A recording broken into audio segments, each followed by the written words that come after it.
Boa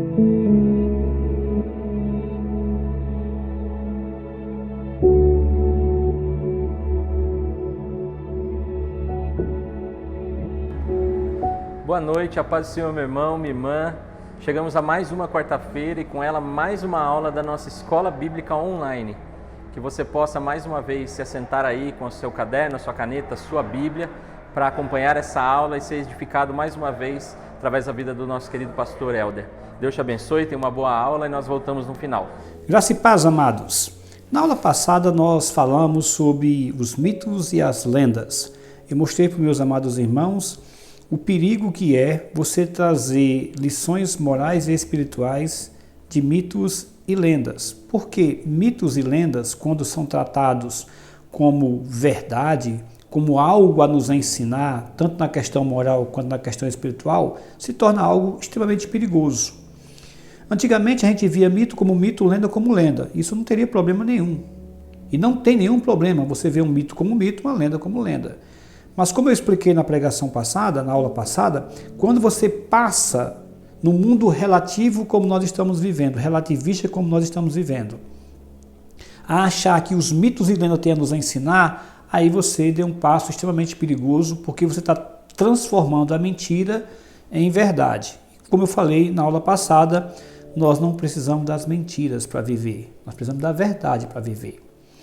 Hoje eu queria falar de uma outra ferramenta pedagógica, porque o mito e a lenda poderiam ser ferramentas pedagógicas desde que sejam tratadas como mitos e como lendas, mas eu queria falar de uma ferramenta pedagógica totalmente diferente de mitos e de lendas.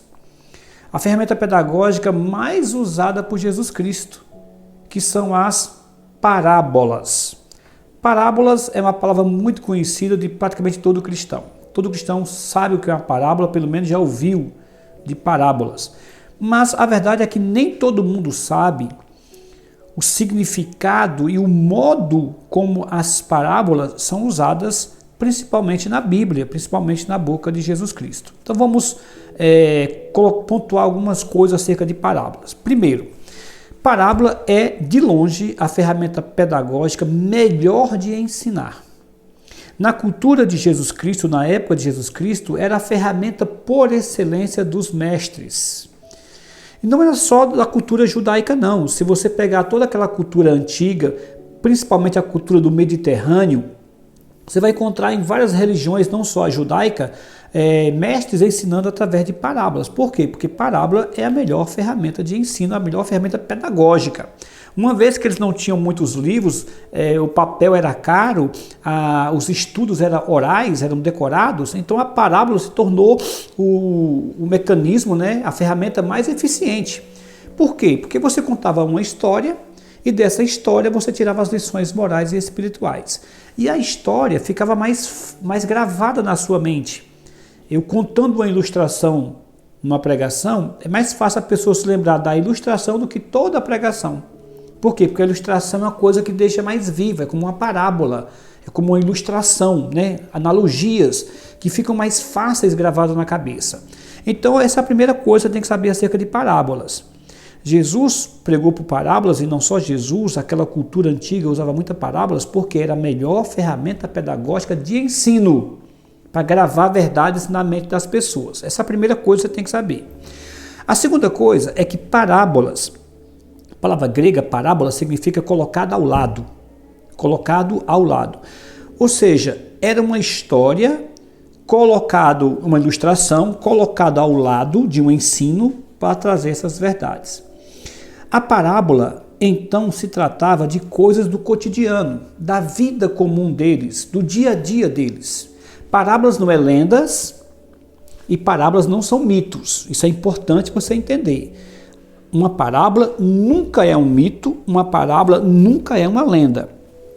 É uma história, podia ser verídica ou não, mas uma história do cotidiano deles, de algo real, de algo que acontecia ou normalmente ou extraordinariamente, mas acontecia, era uma coisa real, do cotidiano deles. Era uma coisa que fazia parte da vida deles. Então não era uma lenda, não era, como diz no Ceará, história de Trancoso, ou como fala aqui em São Paulo, história da carochinha. Não. Eram histórias reais, fatos acontecidos reais ou não, mas de coisas do dia a dia, do cotidiano, de situações comuns que realmente existiam. Isso é uma parábola. Isso é importante você entender isso. Outra coisa que eu quero falar acerca de parábola, uma terceira coisa, é que a parábola, ela foi extremamente usada por Jesus Cristo. Metade do ensino de Cristo na Bíblia, 50% do ensino de Jesus Cristo na Bíblia são parábolas. 50%. Eu arrisco a dizer que Jesus contou muitas parábolas que não estão registradas aqui na Bíblia. E eu tenho até uma base bíblica para isso e eu vou já mostrar para vocês. Mas por enquanto vamos reprisar o que eu falei acerca de parábolas. Primeiro, era a melhor ferramenta pedagógica de ensino da antiguidade, a melhor que tinha. Uma vez que o ensino era oral, eles tinham que decorar. Segunda coisa, parábola eram coisas reais do cotidiano, do dia a dia. Não eram lendas, não eram mitos. Eram coisas reais do cotidiano. Muitas vezes histórias reais do cotidiano deles. Terceiro, Jesus, metade do ensino de Jesus foi parábolas, do ensino que nós temos registrado. Quarto lugar, Jesus foi o mestre por excelência para contar parábolas. Ele fez das parábolas a sua principal ferramenta de ensino, mas ele também foi o mestre por excelência em contar parábolas. Às vezes parábolas pequenas, às vezes parábolas médias, às vezes parábolas longas. E uma quinta e última coisa que eu queria pontuar nessa introdução é que toda parábola no Novo Testamento, no ensino de Jesus Cristo, são parábolas do reino. Nós temos até um jargão na teologia que fala: toda parábola é parábola do reino. Assim, quando o intérprete da Bíblia vai interpretar a Bíblia, a primeira coisa que ele for pregar numa parábola, um pregador, um missionário, for pregar numa parábola, a primeira coisa que ele tem que fazer quando for estudar a parábola, para interpretar, para pregar a parábola, a primeira coisa que ele tem que fazer é o seguinte: o que é que esta parábola ensina acerca do reino de Deus? Então isso aqui é uma coisa fechada na teologia, na questão da hermenêutica e da exegese bíblica. Toda vez que você for pregar sobre uma parábola, lembre-se, toda parábola são parábolas do reinos. Você então tem que fazer uma pergunta. Qual é a pergunta? O que é que esta parábola ensina acerca do reino de Deus? Por que eu dei essa introdução tão longa? Porque hoje nós vamos começar a pregar sobre parábolas. Marcos capítulo 4 inicia uma sessão de parábolas. Marcos, dos 4 evangelistas, é o que usa menos parábolas, é o que registra menos parábolas. Mas se você for nos outros evangelhos, de Mateus e de Lucas, nas passagens paralelas, você vai ver que aqui em Marcos 4 se abre uma longa sessão, pelo menos em Mateus e Lucas. Marcos não é tão longa assim, mas de contos de parábolas de Jesus, parábolas que Jesus falava. Provavelmente ele repetiu várias vezes essas parábolas. E esta sessão que inicia com parábola começa com uma das mais famosas e conhecidas parábolas de Jesus Cristo, que é a parábola do semeador. Então a primeira pergunta eu já fiz: o que é que esta parábola ensina acerca do reino de Deus? E isso você tem que fazer para todas as outras. Então hoje nós iremos ver a abertura desta sessão do Evangelho de Marcos, em que ele registra algumas parábolas. Só você ver o capítulo 4 todinho, que ele vai escrevendo algumas parábolas bem conhecidas do Senhor e Salvador Jesus Cristo. Então, para a aula de hoje, nós vamos ver a parábola do semeador. E a primeira pergunta que eu já fiz, e vou repetir mais uma vez: o que é que esta parábola ensina acerca do reino de Deus? Esta parábola ensina 3 alicerces do reino de Deus. A parábola dá 3 ênfases, que são os 3 alicerces do reino de Deus. Você pode me perguntar: pastor, quais são essas 3 ênfases que a parábola dá, que são esses 3 alicerces do reino de Deus? Vamos ver então essas 3 ênfases que a parábola dá. Abra sua Bíblia para Marcos capítulo 4 E vamos ler dos versos 1 ao verso 20 e vamos tirar essas 3 ênfases, que também são 3 alicerces para o reino de Deus. Voltou Jesus a ensinar à beira-mar, e reuniu-se numerosa multidão a ele, de modo que entrou num barco onde se assentou, afastando-se da praia, e todo o povo estava à beira-mar na praia. Assim lhes ensinava muitas coisas por parábolas, no decorrer do seu doutrinamento. Presta atenção nesse versículo. Ele ensinava muitas coisas por parábolas, no decorrer do seu doutrinamento. Ou seja, nos 3 anos e meio que ele passou pregando usando muitas parábolas. Ouvi, eis que saiu o semeador a semear, e ao semear uma parte caiu à beira do caminho. E vieram as aves e a comeram. Outra caiu em solo rochoso, onde a terra era pouca, e logo nasceu, visto não ser profunda a terra, saindo, porém, o sol, a queimou-a. E porque não tinha raiz, secou-se. Outra parte caiu entre os espinhos, e os espinhos cresceram e a sufocaram, e não deu fruto. Outra, enfim, caiu em boa terra, e deu fruto, que vingou e cresceu, produzindo a 30, a 60 e a 100 por um, e acrescentou: quem tem ouvidos para ouvir, ouça. Quando Jesus ficou só, os que estavam junto dele com os 12 o interrogaram a respeito das parábolas. Ele lhes respondeu: a vós outros vos é dado conhecer o mistério do reino de Deus. Mas aos de fora tudo se ensina por meio de parábolas, para que vendo vejam e não percebam, e ouvindo ouçam e não entendam, para que não venham a converter-se e haja perdão para eles. Então lhes perguntou: não entendeis esta parábola? E como compreendereis todas as parábolas? O semeador semeia a palavra. São estes os da beira do caminho, onde a palavra é semeada. E enquanto ouvem, logo vem Satanás e tira a palavra semeada neles. Semelhantemente, são estes os semeados em solo rochoso, os quais, ouvindo a palavra, logo a recebem com alegria. Mas eles não têm raiz em si mesmos, sendo antes de pouca duração. Em lhes chegando a angústia ou a perseguição, por causa da palavra, logo se escandalizam. Os outros, os semeados entre os espinhos, são os que ouvem a palavra, mas o cuidado do mundo, a fascinação das riquezas e as demais ambições, concorrendo, sufocam a palavra, ficando ela infrutífera. Os que foram semeados em boa terra são aqueles que ouvem a palavra e a recebem, frutificando a 30, a 60 e a 100 por um. Deus abençoe a leitura da sua palavra. O reino de Deus tem alicerces que não podem ser removidos. E nessa parábola nós vamos ver esses 3 alicerces que não podem ser removidos, que são as 3 ênfases da parábola. Jesus, então, inicia no Evangelho de Marcos essa seção de parábolas contando talvez a mais conhecida parábola dele, a parábola do semeador. E ele vai dar então essas 3 ênfases. Primeira ênfase que ele vai dar é a ênfase do semeador. Do semeador. A ênfase no semeador. Marcos, na minha versão, diz que voltou a ensinar à beira-mar. Mas se você for olhar nos outros evangelhos, nessa mesma versão que eu estou, ele diz que saiu Jesus para ensinar. E essa palavra voltou aqui também pode ser traduzida como saiu também. Porque voltou no sentido de saiu de um lugar para outro, né? Então saiu Jesus a ensinar à beira-mar. E é interessante que essa ideia de que saiu Jesus a ensinar à beira-mar bate com o que o semeador vai fazer no versículo 3. O semeador saiu a semear. Então, a primeira ênfase é no semeador. E o semeador aqui nessa parábola é Cristo. Cristo que saiu a semear.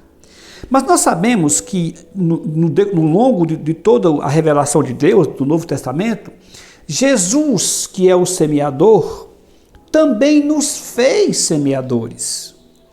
Na chamada comissão geral, né? Quando ele diz: ide por todo o mundo e pregai o evangelho a toda criatura, ensinando-os a guardar todas as coisas em meu nome, e eis que eu estou convosco todos os dias até a consumação. Ou seja, Jesus é o semeador que também nos fez semeador. E a ênfase aqui é no verbo sair. Semeador tem que sair para semear. Imagina um agricultor que tem as sementes, que tem a terra, mas que não sai para semear. O que ele vai colher? Nada. Vai morrer de fome. Semeador, ele tem por obrigação de sair para semear. Isso até me lembra de um programa que eu tinha lá no Ceará, no rádio, e o nome do meu programa era justamente esse, O Semeador, o nome do programa. Que a gente semeava a palavra de Deus através das ondas do rádio. O semeador saiu a semear. Jesus não só contou a parábola, como ele é o exemplo de semeador. Ele desceu da sua glória, ele desceu do mais alto lugar. E é interessante quando eu falo do mais alto lugar, você entender uma coisa que eu tenho batido em outras pregações. Não aqui nas nossas, mas em outras pregações.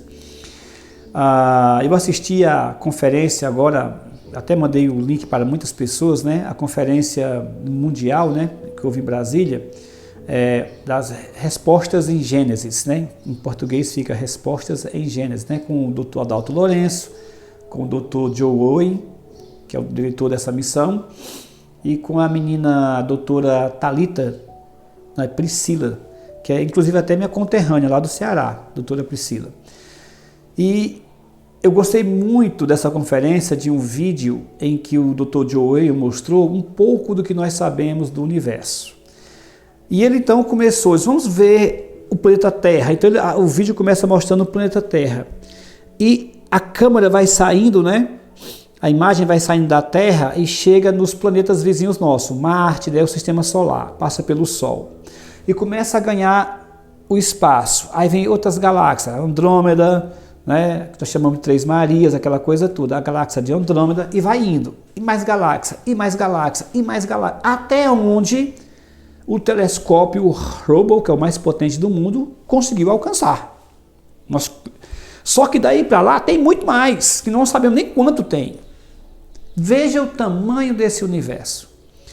Agora, veja bem, Deus não está nesse universo. Deus está além desse universo. É o universo que está em Deus. Depois desse universo, onde há o tempo, onde há o espaço, há Deus. Você consegue imaginar isso? Você consegue imaginar você atravessar galáxias e galáxias e galáxias até onde o telescópio pode alcançar? Só dá para chegar até aqui. E para lá, o que é que tem? Nós não sabemos, mas deve ter muita coisa. Pode ser que tenha 20 milhões de vezes mais do que nós vimos até agora. E onde é que está Deus? Deus está ainda além. Pois bem, Jesus desceu da sua majestade, da sua glória. O Deus que abarca todo o universo, que criou o universo, desceu até essa poeira. Comparado com o universo, não dá nem para ver o tamanho da Terra. Não chega nem a ser uma poeira, não chega, comparado com o universo. Ele veio até essa poeirazinha de terra que ele fez e nos colocou aqui. E nos fazendo a sua imagem e semelhança. Até agora, só nós, em todo o universo conhecido, somos as únicas pessoas que temos a imagem e semelhança de Deus. Nós pensamos, nós sentimos, nós temos vontade, nós agimos. Deus veio até aqui, se fez um de nós. Habitou entre nós, viveu uma vida perfeita. E depois trouxe a sua palavra, os seus ensinamentos para nós. Incompreendido, foi condenado injustamente, julgado, o inocente julgado pelos pecados dos outros, morto e crucificado numa cruz.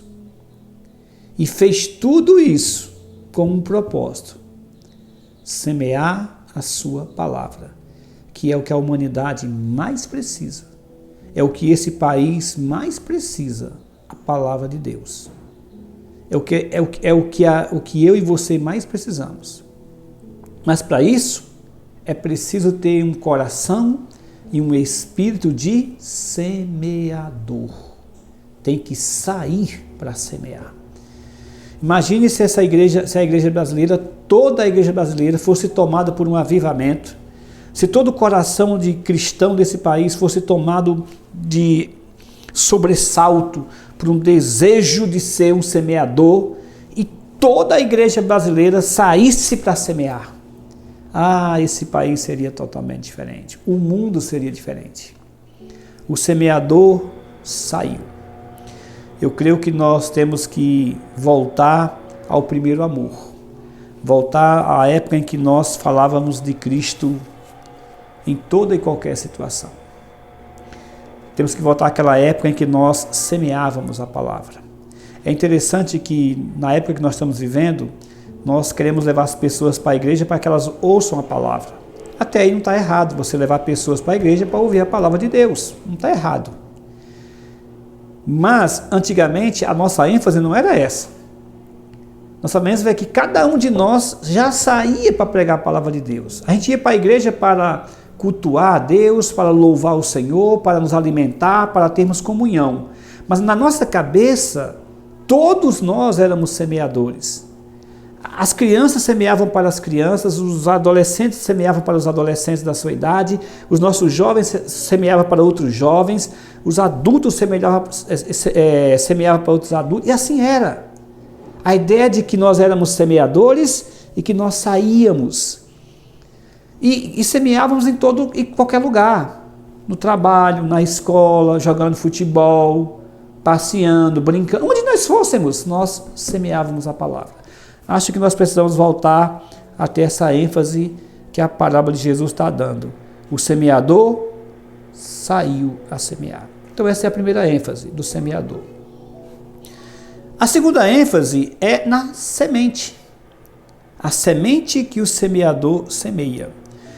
Um agricultor hábil, um semeador hábil, ele não vai semear qualquer semente. Ele vai pegar a semente melhor, a semente selecionada, a boa semente que vai permitir para ele uma boa safra. Sementes ruins, estragadas, não vão produzir nada.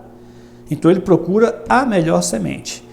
No texto aqui, nós sabemos que a semente é a palavra de Deus. Isso fica claro no versículo 14, no versículo 15. O semeador semeia a palavra. Então a semente é a palavra de Deus. E, mais uma vez, nós temos que ter muito cuidado hoje em dia, porque existe até alguns semeadores, muitos não, existe até alguns semeadores, mas o problema não é o semeador sair. É sair com o quê? Com que tipo de semente?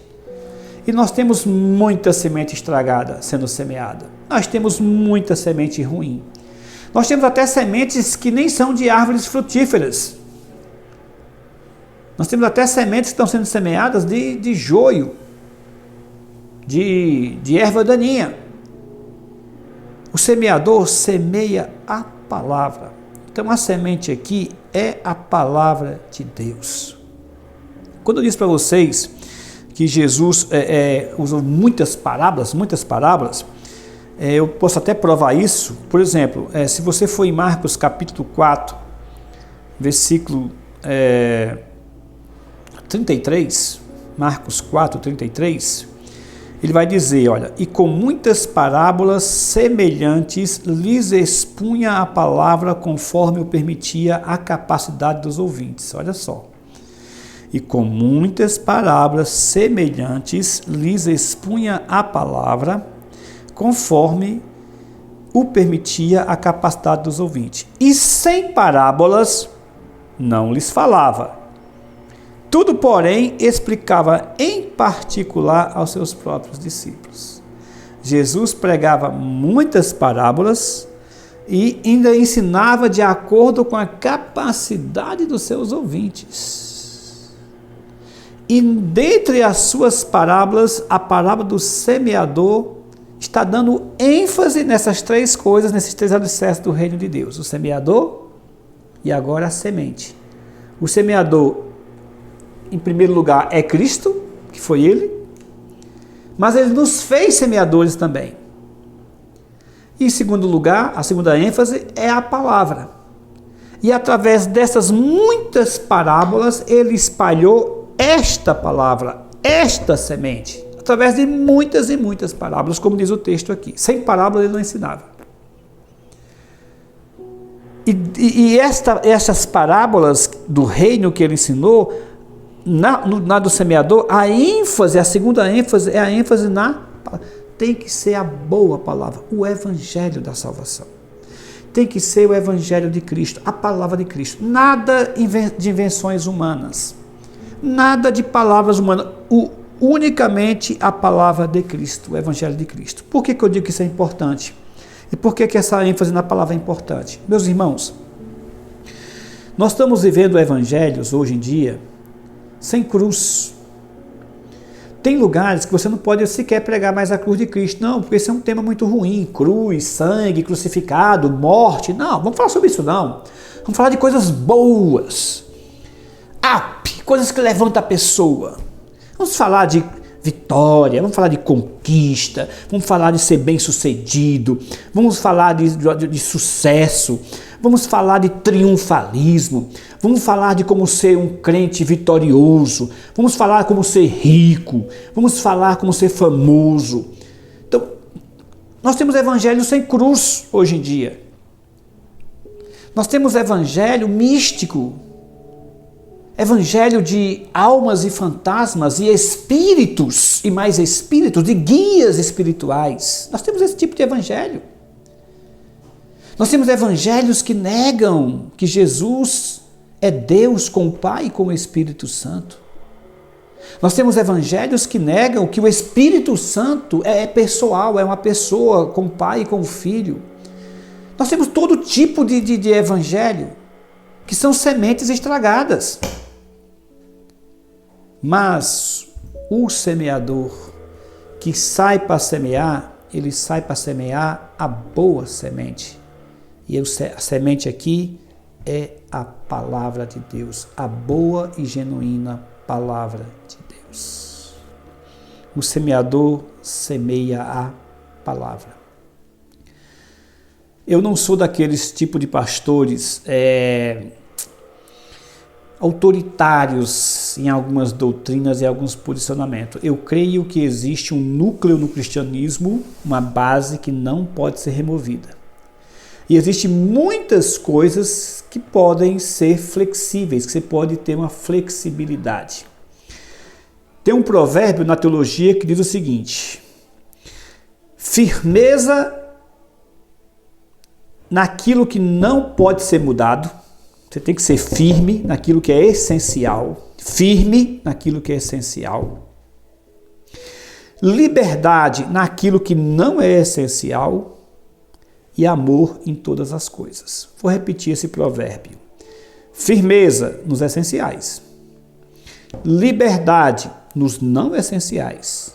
E amor em todas as coisas. Por exemplo, eu não discuto calvinismo e arminianismo. Há muitos e muitos anos que eu enrolei as bandeiras de calvinismo e de arminianismo e deixei para quem quiser brigar, briga. Eu não brigo com ninguém. Eu não discuto batismo, se é por imersão, se é por aspersão. Eu batizo por imersão, mas se alguém quiser ser batizado por aspersão, não tenho problema nenhum com isso. Eu não tenho nenhum problema com isso. E por aí vai. Agora, tem um núcleo do evangelho que você não pode negar. E eu até já falei há pouco tempo atrás, né? A divindade de Cristo, a salvação pela graça, a fé, somente a fé para a salvação, somente as escrituras sagradas, somente a Deus a glória, somente Cristo é intercessor, somente Cristo é Deus e homem ao mesmo tempo, somente Cristo salva. Esse núcleo não pode ser negociado, não pode ser mudado. Isso é o evangelho. Se você mudar esse núcleo, você muda o evangelho. Outras coisas você pode mudar. Outras coisas você pode fazer. Esse núcleo não pode. Mas é esse núcleo que está sendo atingido. É esse núcleo que está sendo corrompido por algumas pessoas que se dizem cristãs. Não é a boa palavra, não é uma boa semente. É semente estragada. Nós temos que semear a palavra, o verdadeiro evangelho de Cristo. Isso me leva para a terceira e última ênfase da parábola, que é o terceiro e último alicerce. O primeiro alicerce é o semeador. que por excelência é Cristo, mas que também nos fez semeadores, deixou a nós o cargo de semeadores quando ele foi assunto ao céu. A segunda ênfase é a semente, a boa, perfeita e agradável palavra de Deus. É isso que nós temos que semear. Agora, a terceira ênfase depende dos homens. A primeira e a segunda Cristo fez por nós. A terceira é uma resposta ao semeador e à semente, que é o solo, que é a terceira ênfase. E o solo aqui, podemos dizer que são os corações dos homens, que é a nossa vida. É como nós vamos reagir como solos à semente e ao semeador. O semeador semeia esperando que a planta nasça, cresça e produza. Só que quando Cristo contou a parábola, ele diz, olha, mas há 4 tipos de solos. 4. Dos 4, 3 não servem. E apenas um é bom. Quais são esses 4 tipos de solo? O primeiro, ele diz que é o solo da beira do caminho. A semente que cai na beira do caminho. Quando o agricultor estava semeando, era comum ele jogar a semente, e às vezes o vento dá, e a semente caía naquelas trilhas onde eles andavam, né? Naqueles caminhozinhos onde eles andavam. É claro que um caminho onde você anda, pisa, não nasce nem mato, né? Porque fica aquela trilha. O que acontecia com essa semente que caía na beira do caminho? Os pássaros vinham e comiam. Agora preste atenção. Quando ele vai explicar a parábola, ele diz o seguinte, quando ele vai explicar a parábola. Ora, aquelas que caíram na beira do caminho, a palavra que cai à beira do caminho, enquanto ouvem, chega até a ouvir, logo vem Satanás e tira a palavra semeada neles. Quando ele vai explicar a parábola, ele diz aqui, no capítulo 4, que ele semeia a semente, algumas caem na beira do caminho e as aves vêm e comem a semente. Quando ele foi explicar, ele diz, olha, é Satanás. Aqui tem 3 implicações extremamente importantes. Quando você semeia a palavra, algumas vão cair realmente na beira do caminho, naquele coração que simboliza a beira do caminho. Aquele coração que passa gente para cima, passa gente para baixo. Diz ele que Satanás vem e arrebata. Olha aqui as implicações. Primeiro, Satanás está onde a palavra está sendo semeada. Não pense que Satanás está nos guetos da vida, nas bocas de fumo, nos prostíbulos. Ali já é reino dele. Os demônios, Satanás e seus demônios, agem onde a palavra está sendo semeada. Essa é a primeira implicação. Significa que Satanás está na igreja, está nas missões, está contra pastor, está contra crente, está contra a tua casa, está contra o teu casamento, está contra a tua família. Doido para tirar a palavra da tua casa, do seu matrimônio, das missões, do evangelismo. Onde está sendo semeada, ele é como ave, querendo comer a semente que cai na beira do caminho. Segunda implicação que você tem que entender. Sempre que você for semear a palavra, vai ter oposição. Porque veja que na hora que a semente cai na beira do caminho, as aves já vêm para tentar arrebatar. Então tem oposição. Toda vez que você for pregar a palavra de Deus, não se espante se tiver dificuldade, se tiver alguma oposição. Quarta-feira eu tive que ir aqui na Santa Casa de Misericórdia porque eu estava com um problema de pressão. Aí quando eu entrei lá, a enfermeira me chamou, um quartinho assim, ela disse, olha, você vai ter que tomar uma injeção e um comprimido aqui e tal. Aí perguntou meu nome, eu disse, eu sou pastor Helder, sou um pastor batista, tal. Mas, nada que eu falei que era pastor, ela falou, pastor, pelo amor de Deus, pastor, reze por mim, ore por mim, eu estou com muito, isso é enfermeira, eu estou com muito problema, pastor. Gabriela é o nome dela. Aí eu disse, vamos orar sim. Aí disse, não, aqui não pode, porque aqui não pode, tal, se o chefe ver, vai brigar comigo. Eu disse, não, pode aplicar a injeção aí, tal, tomei a injeção, aquela coisa toda. Vou orar bem baixinho. Então, ela lavando os pratos, os copos lá, porque ela não podia parar, porque ela estava com medo do chefe chegar e não pode, né, orar nesses locais. Aí eu orei rapidamente, coloquei a mão no ombro dela, orei por ela, pela família dela, ela está com muita luta lá, tal. Rapidamente orei. Ou seja, a gente quer até orar, mas sempre tem oposição, sempre tem um problema. Não, o chefe pode chegar, pode ser isso, pode ser aquilo, tem isso, tem aquilo. Então não se espante, na hora que semear a palavra tem oposição. E tem uma terceira implicação importante. Primeiro, é que Satanás está onde a palavra está sendo semeada. Segundo, sempre vai ter oposição. Terceiro implicação que você tem que colocar aí na sua mente é que estas aves estão espalhadas em todo canto. Do jeito que no caminho vem e vai gente, essas aves que tentam tirar a palavra, está em tudo quanto é lugar. Às vezes está dentro da sua própria casa, você quer semear a palavra, mas a ave vem para retirar. Então não se espante se tem dificuldade em casa, tem dificuldade no trabalho, tem dificuldade na igreja, tem dificuldade em qualquer atividade onde a palavra está sendo semeada, porque ele está em todo canto. Não é físico, é espiritual. É as regiões espirituais tentando tirar a palavra. Isso me leva para o segundo tipo de solo. O primeiro é o da beira do caminho. O segundo tipo de solo, ele chamou que é o solo rochoso. É interessante que esse solo diz o seguinte, no versículo 16, o solo rochoso ouve a palavra, como o outro também ouviu. Recebe com alegria, fica até alegre ao ouvir a palavra. Mas não tem raiz, não tem profundidade, é rochoso, e aí dura pouco tempo. Quando chega a angústia ou perseguição, muitas vezes por causa da própria palavra, logo se escandaliza. E aí o sol sai, como ele falou aqui, e queima, no versículo 6. Saindo, porém, o sol queima, porque não tinha raiz e seca.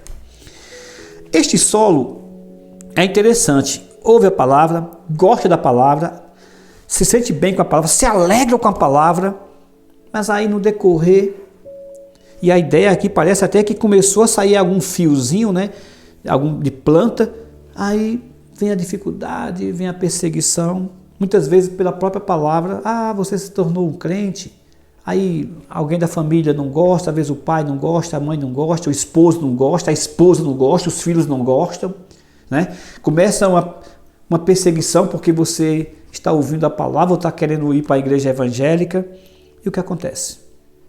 Essas perseguições, essas angústias, essas dificuldades começam a bater forte como um sol, uma planta sem raiz e seca e morre. É o coração rochoso que recebe com alegria, mas porque não deixa a raiz da palavra, não deixa a semente se aprofundar no seu coração, quando vem as primeiras dificuldades, quando vem os primeiros raios do sol contra, morre. Isso me leva para um terceiro tipo de solo, que eles chamam de solo entre os espinhos, versículo 18. Os outros, os semeados entre os espinhos, são os que ouvem a palavra. Mas os cuidados do mundo, a fascinação da riqueza e as demais ambições, concorrendo, sufocam a palavra, ficando ela infrutífera. Veja bem, todos ouviram. Uma caiu na beira do caminho, nem deu tempo de entrar na terra, porque as aves vêm e arrebatam, que seria Satanás. A outra ouviu, começou até a sair alguma coisa, mas não tinha profundidade, não tinha raiz. O solo era duro, a raiz não entrava, que é o coração do homem duro. A raiz da semente da palavra não conseguia. O sol bate, morre. O terceiro também ouviu a palavra, chegou a nascer a plantinha, mas veio os espinhos. E os espinhos acabou sufocando a palavra e ela ficou infrutífera. Veja que chegou até a nascer.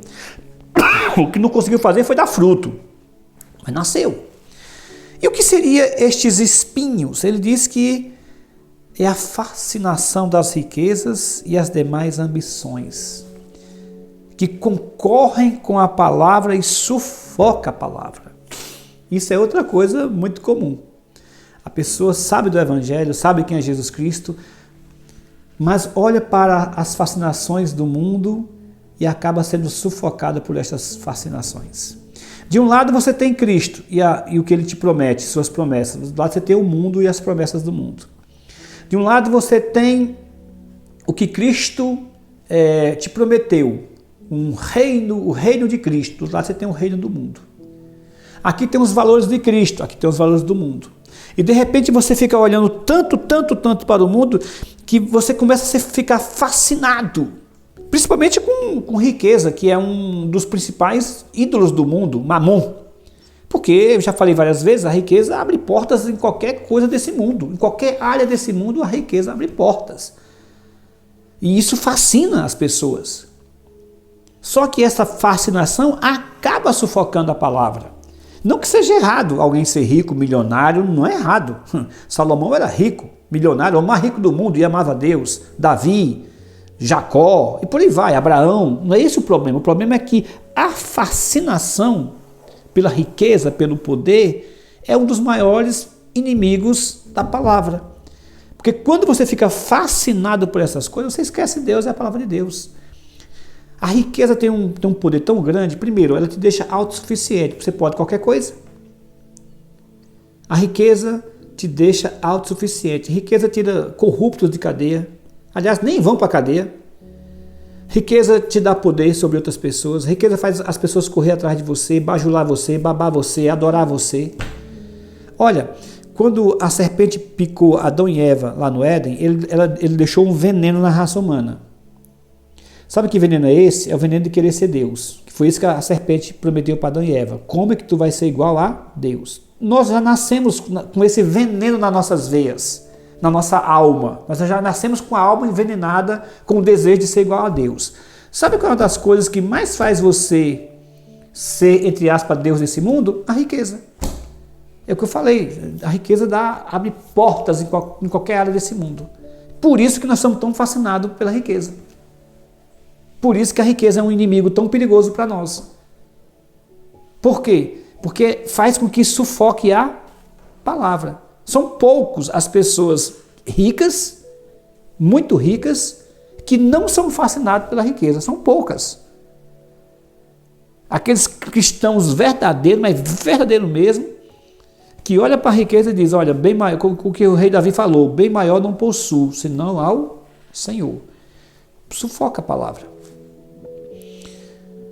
E por último, o solo que ele chamou de boa terra. O solo que ele chamou de bom. É aqueles que ouvem a palavra e a recebem, frutificando a 30, a 60 e a 100 por 1, versículo 20. O solo bom é aquele que ouve a palavra, como os outros 3 solos ouviram. Só que esse, além de ouvir, a minha colocou, no versículo 20, ouvem a palavra e a recebem. Outras versões coloca e a retém. Não está errado, está correto. A ideia é daquele solo que ouviu a palavra, a boa terra, reteve, se agarrou àquela palavra. Então a palavra foi enraizando no solo e nasceu a planta. Mas não só nasceu, ela cresceu. Mas não só cresceu, ela frutificou a 30, a 60. Ou seja, aquela semente vai gerar frutos que vai ter muitas, milhares de sementes. Que ele chamou de boa terra. É essa a terra, o solo que vai participar do reino de Deus. É este solo aqui. Aquele que ouve a palavra, aquele que retém a palavra e aquele que frutifica na palavra. É esta terra que vai estar no reino de Deus. O reino de Deus vai ser construído com esta terra. Todo o território do reino de Deus vai ter esta terra aqui. Não vai ter nem a do espinho, nem vai ter a do rochoso e nem vai ter a do meio do caminho. Onde você andar no reino de Deus, essa vai ser a terra. Lembrando que na parábola, que é a analogia, estes seriam os nossos corações, a nossa vida. O reino de Deus vai ser desse tipo de solo, desse tipo de coração, desse tipo de vida. Vai não, já é desse tipo de solo, desse tipo de vida. A oração é que todos nós tenhamos esse solo. Você que está me ouvindo, que ainda não é cristão, que não aceitou Jesus ainda como seu Senhor e seu Salvador, que tem ouvido a palavra, que tem olhado para a semente, tenha esse tipo de solo no seu coração, na sua alma. Tenha esse tipo aqui. que ouve a palavra, que retém a palavra, que a palavra de Deus enraiza no seu coração e que frutifica a 30, 60, 100 por um. Nós vimos então, hoje, na nossa aula, a parábola do semeador, inaugurando esta sessão de parábolas que o Evangelho de Marcos vai escrever. Embora sejam poucas parábolas que Marcos vai escrever, já que os outros escrevem mais do que Marcos, porque Marcos tem outro propósito. Mas ele inaugura a sua sessão de parábolas com a parábola do semeador.